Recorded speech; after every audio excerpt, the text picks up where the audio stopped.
সুপ্রভাত জঙ্গলবাসী। আজ রঙিন বনে উৎসবের দিন।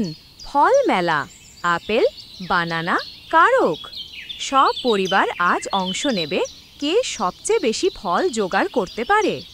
হা হা, আমরা তো গাছে গাছে লাফিয়ে সব কলা তুলে ফেলব।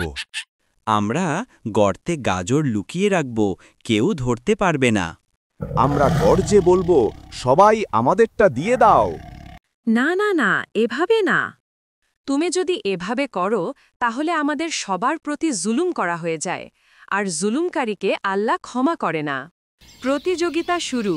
1, 2, 3। একটি কথা আবারও মনে করাই দিচ্ছি, কেউ কারোর ওপর জুলুম করতে পারবে না। সবাই বিভিন্ন ধরনের ফল সংগ্রহের জন্য রওনা দিয়েছে। আজ দেখা যাবে কে কর্মা আর কে অকর্মা। বাচ্চারা, তোমাদের কি মনে হয় ওরা কি মিশনটি সাকসেসফুল করতে পারবে? আমার কিন্তু তা মনে হয় না, সবগুলোই চাপাবাজ। কি বলো? তোমাদের কথাই তো বুঝি না। এখন যে দেখতে হবে ওরা কি ফন্দি আটছে। আগে চলো যে দেখি তোমার বাঘমামারা কি করছে। তোমাদের বাঘমামার মতলব আমার ভালো মনে হয়নি।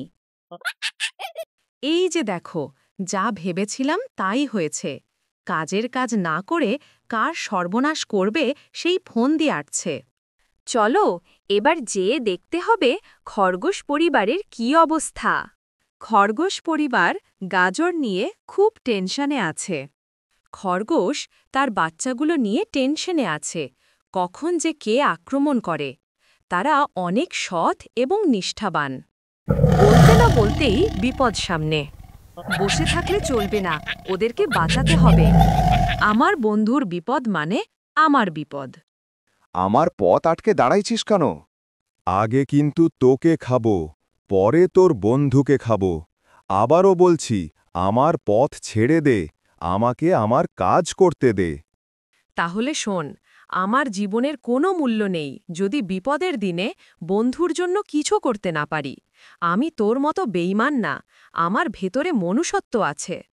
তুই তোর মনুষ্যত্ব নিয়ে থাক, আমাকে আমার কাজ করতে দে।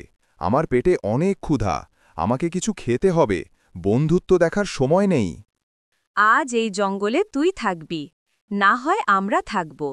আজ একটা বিহিত করতেই হবে। আজই তোকে বিচারের মুখোমুখি করব। দেখি তোকে কে বাঁচায়। তোদের কত বড় সাহস, আমার এখানে এসেও ঝগড়া করছিস। এখান থেকে যদি বেঁচে ফিরতে চাস এখনো থাম, না হলে দুটাকেই কিন্তু জীবন্ত দাফন করব। বন্ধুরা, প্রথম পর্বটি এখানেই শেষ। দ্বিতীয় পর্বে বাঘের বেইমানির বিচার দিয়ে শুরু হবে ইনশাআল্লাহ। সে পর্যন্ত সবাই সুস্থ থাকুন, ভালো থাকুন। আল্লাহ হাফেজ।